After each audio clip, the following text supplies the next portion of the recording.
So, I'm here with Jonette Crowley, a world-famous author and lecturer and founder of Soul Body Fusion Transmission. Thank you very much for having me. I'm very pleased to meet you, and I've been here for 3 days now. I would like to tell the people in my network and people in Denmark about your kind of work. Could you tell a little bit about who you are, where you're coming from, and what is your background work-wise? Okay.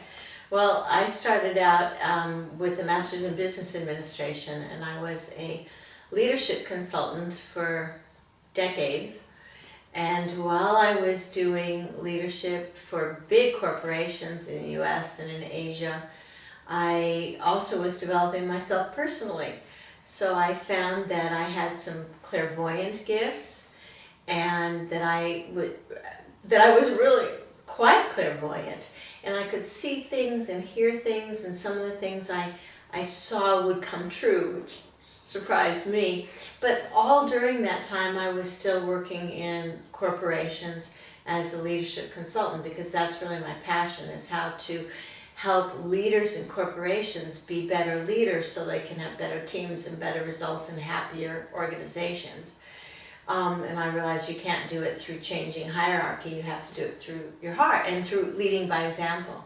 So that was always my background.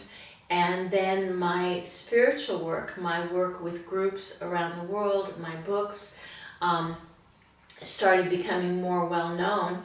And I had to make the decision really about, do I keep up the corporate work, which the money was good and the spiritual work not so good, but I thought a lot of people can do corporate work and very few people have the spiritual or clairvoyant gifts I had. So I just did less and less of the corporate work, and this filled the space. And now I don't work in corporations at all. I work with individuals, helping them really find their own power, their own path, and the ones who stay in corporations hopefully change corporations, or if they stay in government, they change government. So I'm helping the world change by changing people. How far back does this go? When did you start having those thoughts that you could make a difference in the spiritual way? It was all by mistake. I was actually the national marketing manager of a software company in Australia, and I was traveling all the time working with big projects. And because I was always tense, and I had a friend who said, you should learn to meditate. And I go, God, I can't ever get quiet. And she says, no, if you do it in a group, it's easier. So I went to this once a week meditation, and that's when I started seeing things that would come true. So it wasn't all of a sudden I decided to leave one or the other. It's just they both worked in tandem for decades, really. I've been now a channel where I trusted the words that were coming, and I trusted the visions I saw for more than 30 years. And I've only worked in the spiritual world full-time for maybe 7 years. What kind of family do you come from? Is it Christian? So I'm the oldest of 6 kids in a big Catholic family. Okay. So I had some resistance because this wasn't their background. But because I was growing, and they could see I was happier, I was lighter, I was nicer. After a while, my parents totally got me, and my brothers and sisters still don't understand me, but they support me. But back then it wasn't that normal that people were spiritual. So how was the reaction from your network and people around you? Well, my more Christian friends prayed for me, and I says, fine to pray for me, but don't pray to change me. Okay, you trusted yourself. I absolutely did, because it was trust and confidence that got me pretty high up in corporations. So I had always trusted my instinct, whether it was as a manager or now as a spiritual teacher. Okay. I never doubted it. Could you please explain to people, you're well known for your soul body fusion. What is it? Can you explain this to business people who is avoiding this because they're a bit scared of the spiritual kind of living? All right. Well, the second book I wrote I was looking for something actually to help me, because although I seem grounded, I was mostly up here and I did really well in this world, but I could tell I wasn't together. And one day I thought, I have to fix this. I have to be more present here and have all of what's happening in my head present here. And so I asked for something that I could do on myself. And the words eventually came soul-body fusion, bringing my spirit self or my higher self really embodied. And I thought it was just for me, but when I tried to do it on other people, they had tremendous results. And basically what it is a way to balance our wholeness, because most of us have separated our spiritual life from our material life, or our business life from our personal life. And while we're separate, we're not whole and we're not fully present. We're not as wise as we could be. We're not as compassionate. We're not as energized. We get sick easier. We get tired easier. We get angry easier. So I started practicing with what came to me as soul-body fusion, and people had healings, and that surprised me. But I realized that ultimately the reason we're not well is because we're not in balance or we're not whole. So I started doing this soul-body fusion process, very simple process, with lots of people, and so much happened to them. I thought, I better write a book, because I can't even believe how something so easy can help people. And I tell my corporate friends, I said, you can do this in organizations, but don't call it soul-body fusion. Call it prevention for burnout. Call it balancing for more productivity. I don't care what you call it. But it's just this 20-minute technique that two people do, or someone could actually do it on themselves. And it brings this fullness and wholeness to them. Many people in business believe that spiritual people is people in purple clothes sitting down, just meditating. But if this should be used by company people, how should it be done? Should it be done with you're educating people today to go out in the world and make this? So I train people, in the book, people learn how to do it on themselves and each other. I have YouTube videos where you can watch me and you get a soul-body fusion. It's free. So there's really nothing to it. It's the magic of intention. An intention is what created every organization. An intention creates every dream to come true. It's our intention to hold a space for ourselves and someone else, that they come into wholeness. And that's all we do. There's no crystals involved. There's no chakras involved. That's why it's amazing to me still that it works, because there's nothing but intention and simplicity. You spend 10 minutes with somebody else touching their hands, and if you can't touch their hands, even it works without it.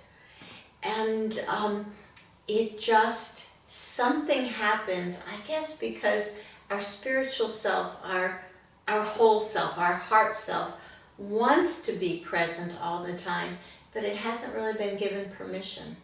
So it doesn't matter if you're a spiritual person. You don't even have to believe you have a soul, because your soul believes it has you. Okay. So simple. Yeah. What is your mission in life? Wow. My big mission is really to change human consciousness. And what that means is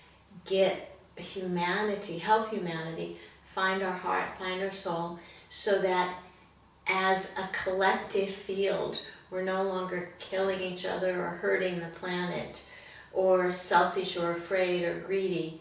But as we raise consciousness, it's like the rising tide lifts all boats, that somehow everything in our world gets better. There's more love, there's more fluidity. So So I have an ability of focusing my energy in ways that help people, help people's brain waves become from scattered to harmonious, help people balance left and right brain. And I don't know how I do it, I just know I do it, and it gets transmitted through resonance to other people. Again, doesn't matter what they believe, no hocus pocus, it's just actually physics. Okay. I spoke to Carl Larsen, a well-known Danish astrologer, a few days ago, and we talked about the future and the many singles living around the world. How people are becoming aware of a more spiritual way of living in their search for a higher meaning of life. Kai believes that that the number of singles will increase significantly in the years to come, and I agree with him. But don't you think there's a danger in people being selfish and forgetting the family life when they are living their life alone instead of being together as a family, when they're striving for knowledge? So singles, you mean people who are leaving families and living by themselves? Yeah. Or people who choose not to have families? Both. Yeah. I don't think we can say. I was married for 20 years and loved being married. And then there was a moment where it was the wrong thing. And now I'm single. I love being single. I never had children.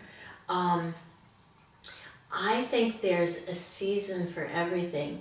And people, there's no way to say that you have to dedicate your life to your family. You have to look at the big picture of what's right for you, but what's right for your family and your loved ones as well. So I think there's a lot of singles now because people have the financial ability. They're like, women aren't dependent upon a husband, they actually have more freedom. So I think there's a lot of happiness because people aren't tied for financial reasons to each other. But hopefully the love for our children, the love for our parents and our brothers and sisters is not unbroken. I hope that spirituality makes us more loving, more compassionate beings, not more selfish. But we're discussing a lot in Denmark the issue that when you're developing your own personality, you are living separate lives. Many people are still married, but they live separately in each apartment. And I'm just wondering, what should we do when we raise our children if we don't live together as families anymore? If the children are staying with their moms or their dads half the time, is that not a trouble, you think? Again, you're talking to someone who has never had children. Yeah. So I believe that if the parents are good parents, but they are much better living singly, then why would you imprison the children with such unhappiness? I see single parents doing a great job with their children. I agree. I totally agree. I Yeah. don't think there's so there's no rule. No. You know, if you're fighting or the spouses are drinking and the children see that, it's much better that they spend a good week with mom and a good week with dad. Okay. Yeah, and there are no rules. There's more fluidity in our culture now in terms of married or single. There's more fluidity in terms of gender identity. We have more freedom for the fluidity that we never had before, and maybe in the beginning we don't cope with it well. But if we always come to it with compassion and what's good for the big picture, not just selfishly good, but you can't also be slavish victims to a decision you made when you were 18 and fell in love. So it's up to people's own knowledge, own inner truth and inner trust. Where do you think society and the world is in the next 30 or 50 years? You know, I look at that a lot because I have the ability to see the increases in light, the increases in what I call consciousness, which is the collective field. And in spite of politics and in spite of economics and Middle East problems, etc., I have never seen humanity brighter. When I look at the collective consciousness, more people are lighting up, more people are connecting, whether it's through social media or just through wanting a broader awareness of the world. So I don't know how it'll percolate into politics and economics, but what I see makes me very happy. Back in the 90s, when I looked at human consciousness, back in the early 90s, it wasn't so certain. We weren't on a collision course with catastrophe, environmental catastrophe, and now it has turned around. And when I talk to the higher echelons, the higher guides, we are not going to destroy our world. We're not going to destroy ourselves. That timeline is no longer a true timeline, although at one time it could have happened. We're out of peril. We can still be stupid, but I'm very gladdened by the awakening that I see, no matter what people's beliefs are. People speaking out for themselves, the Me Too movement, or the I matter, I can speak, I have a voice.